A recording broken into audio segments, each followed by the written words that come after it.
I never thought a smile in a photo could haunt me, until I saw hers staring back at me from the page, months after she died. I still remember the smell of freshly printed yearbooks filling the homeroom that morning, inky scent mixed with the faint reek of cafeteria breakfast drifting down the hall. Everyone was flipping pages, pointing at embarrassing photos, signing messages across glossy covers. Laughter buzzed around me, but I felt strangely uneasy before I even opened mine. Maybe it was because we were almost done with senior year. Maybe it was the exhaustion from finals week. But something in me felt heavy, like the room was dimmer than it should be. When I finally flipped to our class page, I scanned the rows of faces, smiling at a few awkward expressions and inside jokes I knew. Then my eyes landed on her. She was wearing her favorite lavender hoodie, the same one she always wore on chilly days. She died in a car accident during winter break, just before school resumed. I flipped back to the first page of our class section and checked the date printed at the bottom. Photo day, March 15th. I still remembered the grief counselors, the memorial poster by her locker, students placing notes and flowers taped to the metal door. For a moment, it felt normal seeing her there, like any other classmate, like nothing had ever happened. For a while, I sat there trembling, ignoring the chatter around me, just as if she was still with us. Eventually, I forced myself to open it again to check the caption. Melissa. Her straight black hair framed her round face, her eyes bright, her smile wide. Then it hit me. Melissa had died in January. I could see him glancing at the yearbook on my desk like it was something toxic, something cursed. She wasn't just absent for a while. Like everyone wished, she was gone. The fluorescent lights overhead flickered slightly, humming with that faint buzzing that always felt oppressive when the halls were empty. I stopped at her old locker. Her name label was still there, peeling at the corners. I traced her photo with my finger, remembering how she used to laugh so hard she snorted, how she always let me borrow her notes, how she'd once said she felt like she was being watched in her sleep. She thought it was sleep paralysis. She'd laugh it off with shaky breaths, but I could see the fear behind her eyes. Her funeral photo was there, the same lavender hoodie, her hair swept to the side, bangs longer, smiling gently. The paper flowers and notes had been taken down months ago. I stared at her photo, trying to make sense of it. Our yearbook photos were taken in March, 2 months after she died. My chest tightened. My fingertips felt cold against the paper. Fear, sadness, confusion. It all twisted together in my chest. I slammed my laptop shut and threw the yearbook onto the floor. No, this had to be a mistake. Maybe they reused her student ID photo. Maybe the staff wanted to honor her memory. But as I stared harder, goosebumps prickled up my arms. She gave me a confused look and said there was no photo of Melissa in the yearbook. She even flipped through my copy with me. They didn't look right. The whites of her eyes were cloudy, almost gray, and her pupils seemed unfocused, staring just past the camera. The longer I looked, the more wrong it felt, like her face was slack beneath the smile, like it wasn't really hers. But in this yearbook photo, her bangs were longer, swept to the side. I don't know why her photo appeared to me and no one else. But sometimes, when I walk past her old locker, I swear I hear someone softly calling my name. Her hair looked slightly different. Even her hoodie, the lavender one, was the same. But in her ID photo, the drawstrings had been frayed. In this one, they looked brand new. The photo wasn't her old ID picture. In her ID photo, which I'd seen in the memorial slideshow, she had bangs that fell just above her eyebrows. I slammed the yearbook shut, my heart pounding in my throat. There it was, Melissa Tran, same as before. No memorial note, no in-loving memory. I showed my friend Ethan.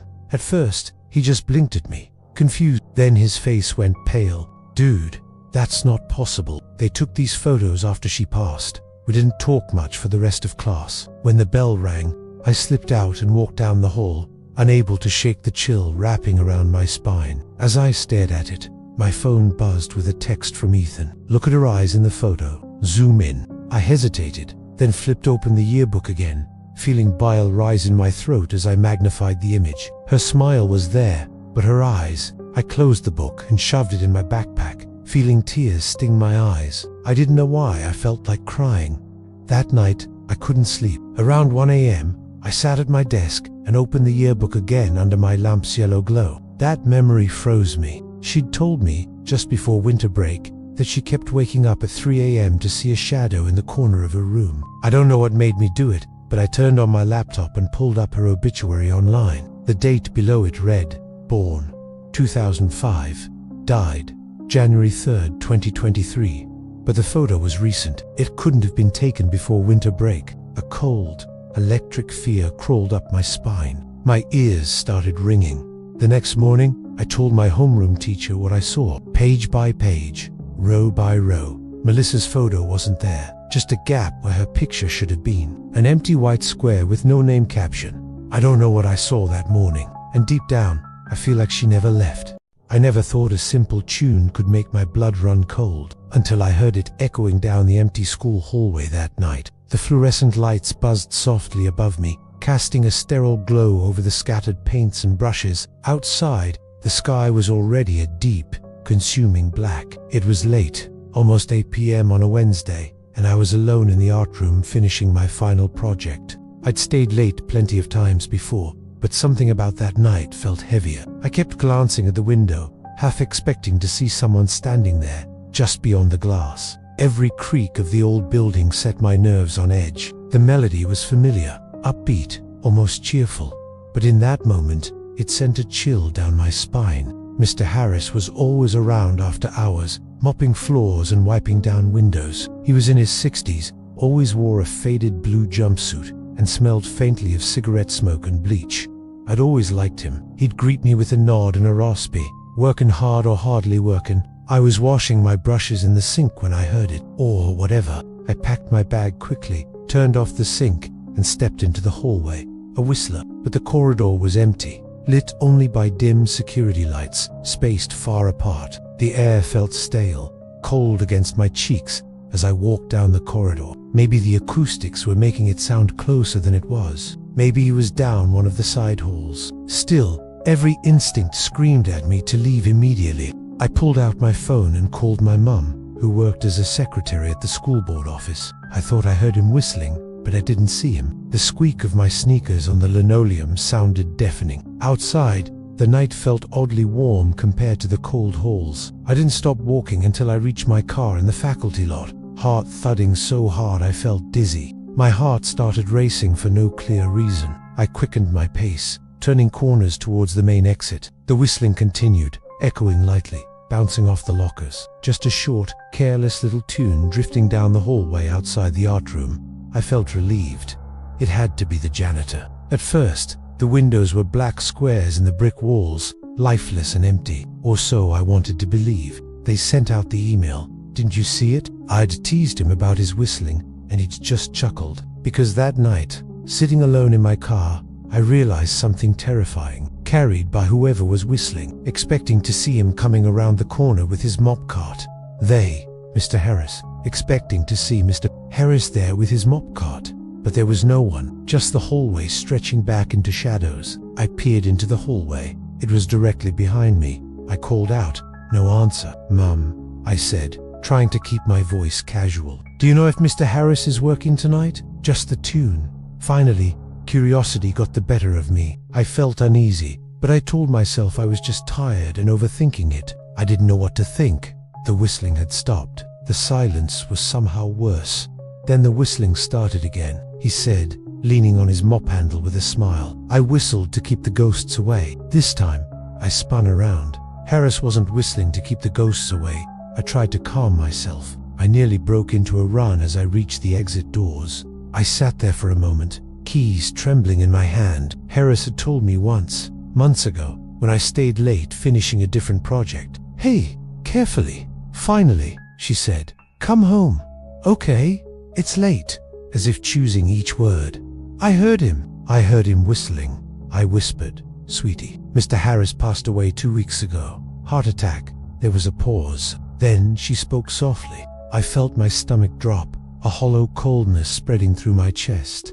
I didn't know what to say, but she was silent on the other end. I hung up and sat there in the darkness of my car, staring at the school building. I remembered something, Mr. Can't Help It. That memory hits me harder now than it ever did back then. Maybe he was warning me that I wasn't alone. I never thought silence could be so deafening, until I stepped onto that empty school bus and realized I was completely alone.